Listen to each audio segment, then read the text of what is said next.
Hey, sports card fans, it's John Wade Boggs fan. Hope you're all doing well. The 51st card that I have picked up off of my 100 cards for $100,000 list is a very special card to me. Not only is it one of the 3 rookie cards that I was hoping to pick up at the National this year that I was able to, but this was a card that I originally owned in my collection.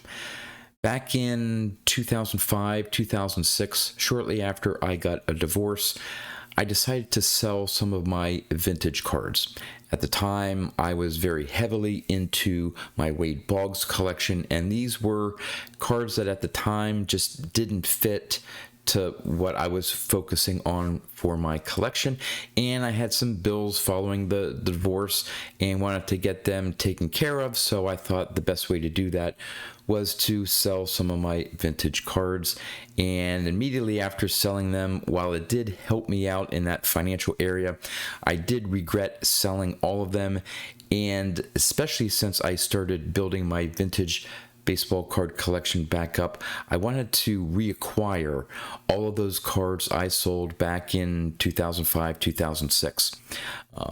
And this is one of those cards that I have reacquired back into my collection, and it just so happens that I was able to pick it up in the same grade as the one that I had sold.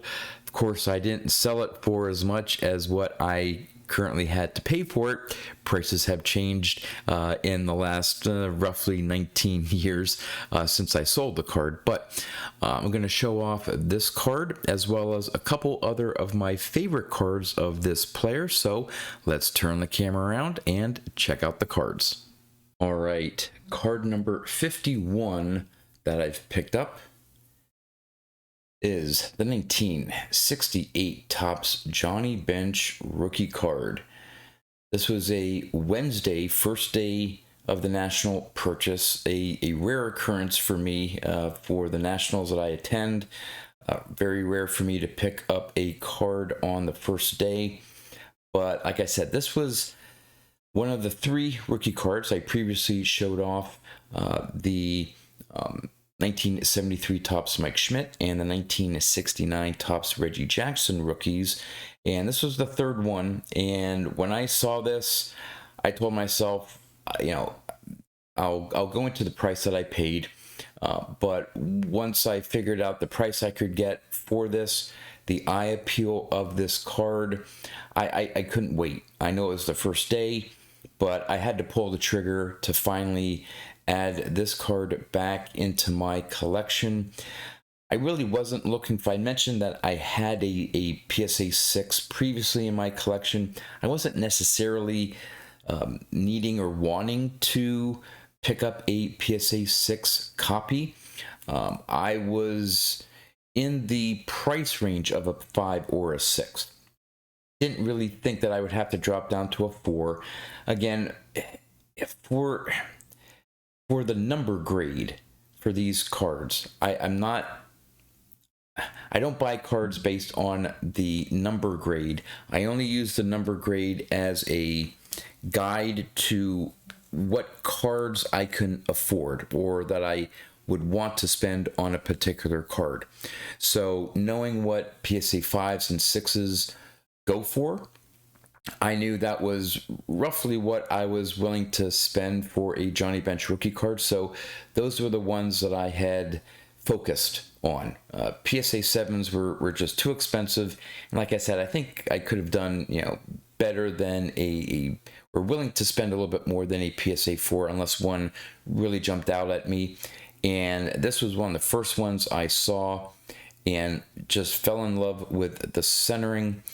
Nice clear blue circle there with the reds, no print marks inside that. So nice solid color there. Nothing really that I could see wrong with it. I mean, there's some technical issues probably in the corners, but 68 Topps cards are great in that if there are some corner issues, they're sometimes well hidden that you really have to look close. And here is the back. The back, to me, is centered very nice as well. Obviously not perfect, but heck, this is good enough for me. I mean, this is really nice. So happy with the back, nice and clean. There is a little mark there. I don't know if that would mean that this was maybe a great hire, but that they didn't want the qualifier, and maybe this was a 7 mark or stain or so. I don't know. But anyway, this just looks like a great copy of the bench rookie card. So very happy that I have this back in my collection. Now, before I get to the numbers behind this, as I do for all these videos, I wanted to show off not all the other Johnny Bench cards I have in my collection, but just a couple of my favorite ones. And the first one, of course, has to be his 69 Topps, his first single year or single player card. Just love the rookie cup, love his catcher's stance there, the Reds uniform from the 60s. Love the red sleeves of that uniform. Just now, this one here, I picked up a couple nationals ago. I want to say maybe it was 2021 national, I think maybe, and fell in love with the centering of it. I didn't care if it was a PSA 4. Obviously, there's corner issues with it, but just love the centering on that. So that's another one of my favorite, probably the favorite of my Johnny Bench cards, I think. The next one that some people I don't necessarily care for it because you only see the back of him, but I just love this action shot of Johnny Bench catching a foul ball. I'm assuming he caught it on his way running into the opposing dugout. Really nice action shot there for the Johnny Bench card from the 73 Topps. So one of my favorites. Then we have, very similar to his 1969, is his 1975. Love the color combination of the 75 Topps here with the yellow and the red, and even the, I guess that's technically blue of the Reds there, but just goes very well with his uniform. Well-centered copy. Got the All-Star there with the star. Just an overall, just great looking card there of Johnny Bench. And finally, what a lot of people think of, maybe not his favorite card, but just another sort of in-action card, is his 1976. Another NL All-Star sort of star there in the bottom. But obviously this is after a play took place, but you have, I don't know if it was a play at the plate, but you got the dust up there. You can just see the dust, so there must have been something going on at home plate. Looks a bit dejected, so I don't know if someone was safe and wasn't able to tag him out. I don't know the background of this particular photo, but just a great image there of Johnny Bench. So those are some of my favorite Johnny Bench cards. So let's get back to his rookie that I picked up, and let's talk numbers. So when I put the spreadsheet together back in November of 2021, I actually had the Johnny Bench on there in a PSA 6, and I thought I would have to spend back then $350 to pick up a PSA 6. Well, obviously, you know, since 2021, prices have gone up and back down a little bit. So I didn't, like I said, I didn't necessarily need a PSA 6, but I ended up picking one up.